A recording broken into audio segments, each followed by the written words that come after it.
So yeah, 2 videos, 1 day. Awesome, right? I know, I'm the man.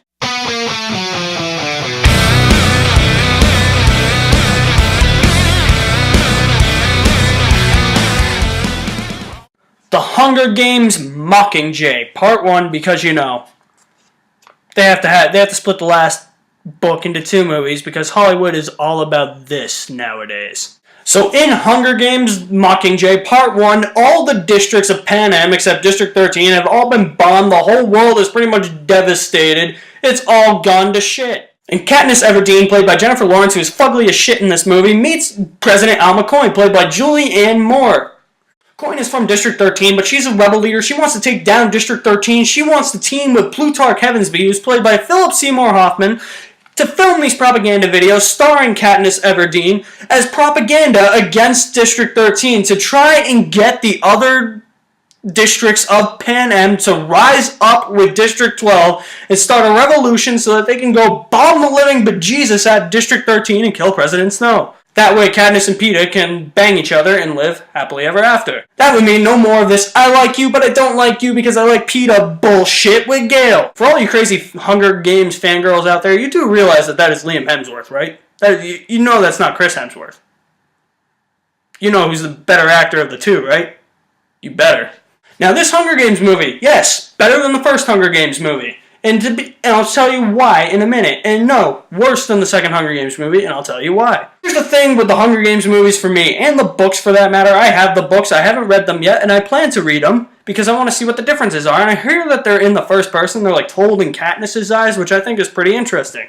But you know, these movies came out, all the fangirls were going crazy, and everybody made this series look like it was like the next best thing to happen in cinema. And I saw the first one when it came out on DVD, and I was like, good movie, but don't see the point.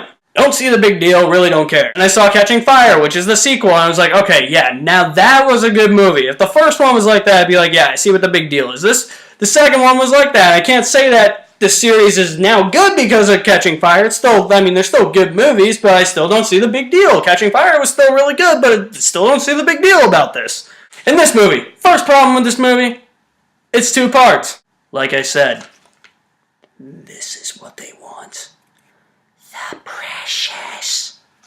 As long as those crazy-ass teenage girls bring their reluctant, poor, down-on-their-luck boyfriends to go see this movie, they're going to be like, yeah, we're making millions, that's why we're splitting this into 2 parts. But I read on Wikipedia the summary of the book compared to the summary of the movie, and what happens in the book happens within... what happens in the first quarter of the book, I should say, happens within 2 hours of this movie. And that's when I'm saying, well, why does this need to be split into 2 parts? Other than the fact that it's an easy cash grabber. Is it because Harry Potter did it? Oh, the horror. But that doesn't stop Mockingjay Part 1 from being a good movie. Yeah, it's all setup. It's good setup. But the thing is, there is a little element missing. And by that, I mean, I feel like there needed to be, like, another spark or, like, another action scene thrown in there somewhere. Pretty much the whole movie's dialogue. And then you get that one action scene 50 minutes in that we already saw in the trailer, you know, where Katniss takes her bow and arrow and she unrealistically shoots down that, like, Berlin airlift helicarrier. Yeah, that's really the only action scene in the movie. And there's another action, it's like a 2-second action scene, I should say, where, like, the District 13, where they're, like, RCP-90s from GoldenEye are just, like, shooting people in the trees. They're like... I was like, okay, that is cool. They just blew the living shit out of those people. Those people deserved it. But it's like at the end, when they follow through on their plan, it's like there needed to be another action scene, I feel like, at the end to cap off Part 1 and then lead into Part 2. And that wasn't there. I'm just saying. Could have made the movie a little bit more interesting. And then the Hunger Games are nowhere to be seen in this film. Thank God! Because I feel like if we saw the Hunger Games for the 3rd time in 3 movies, yeah, I'd be bored shitless. I'd be thinking to myself that this series has no point. It's just to show that kids are savages and can kill other kids. This movie didn't go that route. It's like, no, we gotta spark the revolution. This is our plan to take down District 13. We are gonna follow through on it. They got hostages from other districts as well. Let's take them out. That's what I liked about it. Of course, we didn't really get to see them take down District 13. I guess that's what Part 2 is all going to be about, but the setup was pretty cool. And now I'm going to do something I feel like I haven't done with the past couple of my reviews, and that is give out acting props. Jennifer Lawrence, as always, yeah, she is really good in this. Really, she's really good in anything, no matter what she is in. She always kills it. Whether it be the Hunger Games, she kills it as Katniss Everdeen. The X-Men, she kills it as Mystique.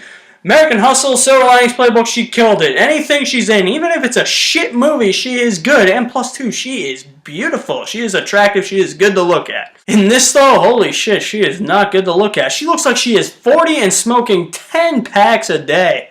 Probably why she looks wicked pale as Nicole Kidman pale. I'm getting all tongue-tied here. I'm sorry. So yeah, she's as pale as Nicole Kidman and her tits are wicked saggy. She is wicked skinny in this movie. She's definitely not the hot-ass Jennifer Lawrence that had all those naked photos leaked. You know what I mean. All the guys going to see this movie with their needy girlfriends are like, yeah, I've seen those photos. I want to see an attractive Jennifer Lawrence on screen. Then they see this movie and they're like, she was fucking ugly in this movie. It's not taken away from her acting ability, but it seems like in all my reviews, I always do a little spiel about a hot chick. She's a hot chick who wasn't hot in this movie. So, that's my spiel. Woody Harrelson's really good. The two that really kill it, though, are Elizabeth Banks and Philip Seymour Hoffman. Philip Seymour Hoffman, he is the man. He is in everything he is in. He plays Plutarch. Rest in peace, man. There are actors, though, that piss me off in this series, though, like Josh Hutcherson as Peeta. I really don't like him as Peeta.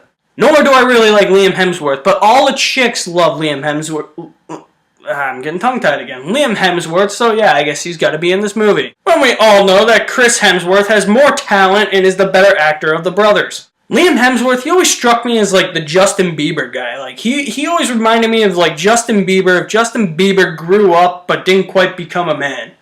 He's stuck somewhere in between a man and a woman. That is Liam Hemsworth. And have you seen Liam Hemsworth in The Expendables 2?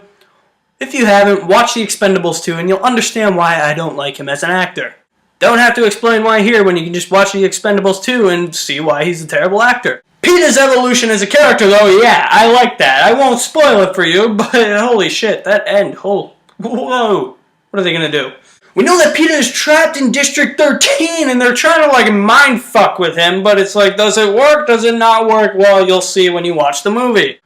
And the way they presented it in the movie, it worked. And by that, I mean it worked the way they presented it, not the way that, they brainwashed him or didn't brainwash him. Remember, I'm not trying to spoil this movie for you. If I was spoiling this movie, there would be like a ticker on the bottom saying, spoiler alert.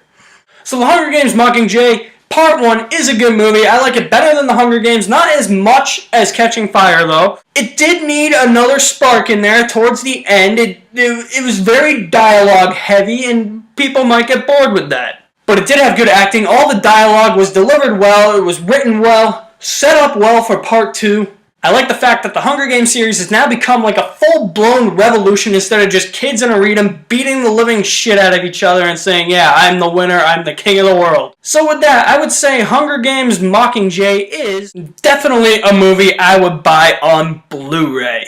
I couldn't say that about the first Hunger Games. I could say that about Catching Fire, but I couldn't say that about the first Hunger Games because I don't see what the big deal about the Hunger Games is. I still don't see what the big deal is, but I enjoy watching them. They're good movies, but I just I'm not a crazy fanboy like everybody else. I think I just watch these movies for the sake of watching Jennifer Lawrence kick ass.